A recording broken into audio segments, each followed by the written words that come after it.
Hi all, this is Dorothy again. And before I start my podcast tonight, I must tell you a little story. I have two beautiful nieces in Scotland, Orla and Sinead, and they suggested that I reiterate by telling my age. I'm going to be 90 in November. So just in case you think I'm a young one, small chance, uh, I'd let you know now. Anyway, so tonight's stories, I'm going to talk about some very interesting cruises I did. I lived down in Spain for a couple of years and I used to go down to Gibraltar quite a lot. So I'm walking up a street in Gibraltar with my friend one day who'd come out from Ireland, and there was this blackboard outside a travel shop, and on it was a 7-day cruise from Malaga, 199.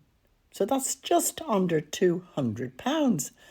So we couldn't believe it. We went in, we didn't really care where it went, but it actually went to Marseille, Barcelona, Genoa, Rome, and so it was a nice enough cruise. So anyway, we booked, and I had a Spanish phone number. We paid for the tickets there and then, and I gave them my Spanish phone number. And a few days later, I got a phone call, and the company said they had overbooked, and would we consider waiting till the following week and they'd give us an upgrade. So we said, of course. We weren't particularly rushed because we were sort of living out there, and it wasn't a case of having to go on the cruise immediately. So anyway, they phoned back and they said, we're giving you an upgrade to a suite. Now, the suite was £1,500 for the week, and we had paid £199. So very pleased, and got on the bus from Fungirola, and 3/4 of an hour later got off at the port, just pulled the cases over to the ship, and there it was waiting to take us off on this exciting adventure. So anyway, got in and saw this magnificent suite we had. Oh my goodness, it was 2 rooms, television, big bay windows, ideal for if you met friends or people that you became friends with, to invite them in for drinks and a bit of celebration.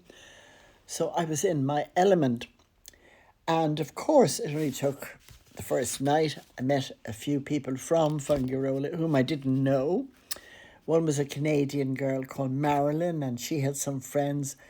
So anyway, we all hit it off and we were having great fun. And then I invited them down the next day to our suite, and we had champagne because there was a duty-free bar shop on board where you could buy the drinks for, half nothing. And also it was a gorgeous ship. And I remember landing up in Marseille, and it was a beautiful sunny morning, and the ship docked just near the harbour, and we got out and we sat down and we were having brandies, and it was just living the life for Riley. Really enjoyed it. So there was a lovely young Turkish waiter, and we'll call him John. I cannot remember his name, from Adam, and we became great friends, and subsequently I followed his career because I kept meeting him on cruises afterwards. But I'll start off at the beginning anyway. So he was very amenable, and he wanted to chat and tell me all his life story. Much younger now than me. And he was telling me that he was engaged to be married. So anyway, I gave him my email and we kept in touch, and he would give me all the news, and it was lovely. So anyway, that led to the next thing, getting invited to the captain's table, because this lovely waiter, Jan, put a word in and obviously said something about it. We'd be good company, so you're invited. Oh my goodness, the captain invites one night of a cruise. He invites between 6 and 8 people, and you get deluxe, the best of wines, and oh, it's just, well, you're getting the same food because the food was excellent anyway on the cruise. So anyway, we were sitting there and the captain was very small and he was a Greek man. And I was sitting opposite him and he said to me that he had married a Russian lady and she was 6 foot tall. Now, I'd say this man was 5 foot and he had left her on an island in Greece with his mother, who hadn't a word of English, let alone Russian. And the Russian lady that he married hadn't a word of English. So we were having a great laugh. I said, well, at least they won't have a fallout and have a row, because they won't know what in the name of God they're saying to each other. So anyway, that was good fun and we had a gorgeous time. So, and also then every night there'd be a show and the talent was incredible. There was singers and dancers and magicians, you name it. But this particular night they decided to put up all international flags around the theatre.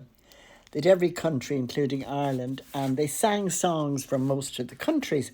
So it was a great show and it went down a bomb. And there were a lot of French and Italians on the ship. So it was so packed. Our seats were at the side looking onto the stage, and over to the right we could see the whole crowded hall. So when the show was over, I was so impressed. I jumped up to my feet and I kind of made gestures to the audience to stand up. So the whole place stood up and gave them a standing ovation. Well, the cast were absolutely thrilled. So when the show was over, we went out and we were sitting down at a table having a drink outside. And after about an hour, the whole cast arrived and surrounded us and started clapping. And I said, oh my God, like, what's this for? And they said, we saw what you did. You got us a standing ovation. So I said, but you were so good. You know, you deserved it. But they were absolutely ecstatic and insisted on buying bottles of champagne. So we limped down to the suite. But anyway, the following day, I think apropos this, the captain of the restaurants, which is another captain on the ship, invited us, sent a message down to the cabin and invited us for lunch. So it was another, fabulous lunch and bottles of the most marvellous wine. And he said to the waiters, don't wait for me to order another. When you see the bottle going down, bring another. So my friend didn't drink, so it was me and the captain and a young lady, one of the stewards. So we had a gorgeous time. So anyway, this cruise was beautiful and the sea was calm. I think it was September. So anyway, it's a 7-day cruise. And coming to about day 5, on comes the captain on the tannoy. And he's broadcasting to all the cabins and all. So he says, we're going to give a special offer now to anybody who'd like to extend the cruise for another week. You pay what you paid for the first week and we'll extend it for you. So, of course, we had the suite for another week. It was unbelievable and had a wonderful cruise, and all for just under £400. So I just thought you'd enjoy that little story, because I've got lots of stories about cruising, and I'll tell some more later on.